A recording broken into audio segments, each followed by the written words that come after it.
ସେଦିନ ଲୋକଟା ନିଶାଗ୍ରସ୍ତ ଥିଲା। ନିର୍ମମ ଭାବରେ ପିଟି ଚାଲିଥିଲା ତା ସ୍ତ୍ରୀକୁ। ସାଇ ସାରା ଜମା ହୋଇ ଦେଖୁଥିଲେ ସେ ଦୃଶ୍ୟ।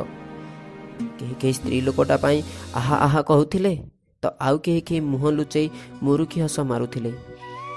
କିଏ କହୁଥିଲା ସ୍ୱାମୀଟା ମଦୁଆ ଲମ୍ପଟ ତ କିଏ କହୁଥିଲା ସ୍ତ୍ରୀର ଚାରିତ୍ରିକ ଦୋଷ ଅଛି।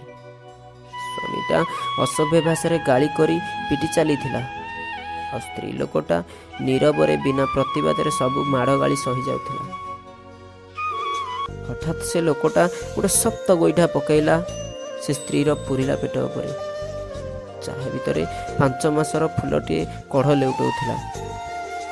କିନ୍ତୁ ସେ ଗୋଇଠା ବାଜିବା ପୂର୍ବରୁ ବଦଳି ଯାଇଥିଲା ଦୃଶ୍ୟ। ସ୍ୱାମୀ ପଡ଼ିଥିଲା ତଳେ ଆଉ ସ୍ତ୍ରୀ ପିଟି ଚାଲିଥିଲା ବିଧା ଓ ଗୋଇଠା। ଏ ଦୃଶ୍ୟ ଦେଖୁଥିବା ଜଣେ ପୁରୁଖା ଲୋକ କହିଲେ, ପ୍ରଥମେ ମାଡ଼ ଖାଉଥିବା ନାରୀଟା ଗୋଟେ ସ୍ତ୍ରୀ ଥିଲା ଆଉ ଏବେ ମାରୁଥିବା ନାରୀଟି ଗୋଟେ ମା। ବନ୍ଧୁଗଣ, ଯଦି ଆପଣମାନେ ମାଆଙ୍କୁ ସମ୍ମାନ କରୁଥିବେ ତାହେଲେ ଗୋଟିଏ ଲାଇକ୍ ନିଶ୍ଚୟ ଦେବେ ଆଉ ଭିଡ଼ିଓଟି କେମିତି ଲାଗିଛି କମେଣ୍ଟ ବକ୍ସରେ ଜଣାଇବେ। ଆଉ ଯଦି ଆମ ଚ୍ୟାନେଲକୁ ସବସ୍କ୍ରାଇବ୍ କରିନାହାନ୍ତି ତେବେ ସବସ୍କ୍ରାଇବ୍ କରନ୍ତୁ ଆଉ ପାଖରେ ଥିବା ବେଲ୍ ଆଇକନ୍କୁ ଦବାନ୍ତୁ। ଆଜି ପାଇଁ ଏତିକି, ରହୁଛି, ନମସ୍କାର।